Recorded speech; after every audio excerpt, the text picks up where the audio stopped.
Dans une transaction immobilière, on sait qu'un des documents les plus importants, c'est le certificat de localisation. Effectivement. C'est quoi? Puis ça sert à quoi? En fait, le certificat de localisation, ça sert à identifier un immeuble sur un lot. Mais dans le fond, toutes les composantes du lot. Ça sert aussi à déceler s'il y a des irrégularités, si, exemple, ta thermopompe est trop proche de la ligne latérale, si ton lot est conforme, si ta propriété est conforme, ton garage et ainsi de suite. Aussi, à regarder s'il y a des éléments qui empiètent dans la servitude d'Hydro-Québec.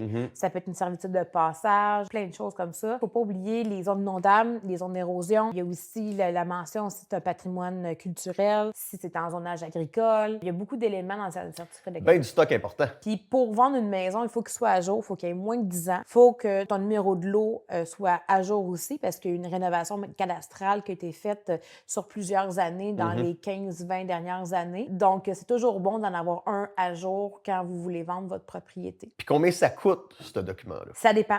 C'est sûr que si tu es en banlieue puis que c'est un secteur qui est quand même relativement simple, ça peut jouer entre 14 et 1700. Si tu t'en vas en campagne, que c'est irrégulier comme l'eau, que c'est quand même hors norme, ça peut aller au-dessus de ça, c'est sûr certain. Ça dépend qui on engage pour le faire. C'est très important aussi de choisir un arpenteur géomètre qui est fiable parce que si vous n'avez pas ce document-là à jour pour notarier, vous ne pourrez pas signer chez le notaire. Il faut que ça rentre dans les délais. Puis idéalement, un qui connaît le secteur aussi, parce qu'on sait que des fois, il y a des petites choses spéciales d'une ville à l'autre. Fait que c'est sûr qu'un arpenteur qui travaille le secteur va être au courant de ces choses-là versus quelqu'un, mettons, qui viendrait de quelques heures de route. Exactement. J'ai déjà eu un cas, c'était une zone inondable. C'était une maison qui n'était pas située au bord de l'eau. Par contre, il y avait une zone inondable. L'arpenteur n'était pas du secteur, puis il n'avait pas vérifié plus loin. Donc, quand nous, on est arrivé pour revendre, il y avait eu un ajout de clôture, puis on avait commandé un nouveau certificat de localisation et il l'a rendu chez le notaire. On s'est rendu compte qu'il y avait une grosse zone inondable. Ça change la donne pour un acheteur. C'est des surprises à la dernière minute que tu n'as pas de besoin.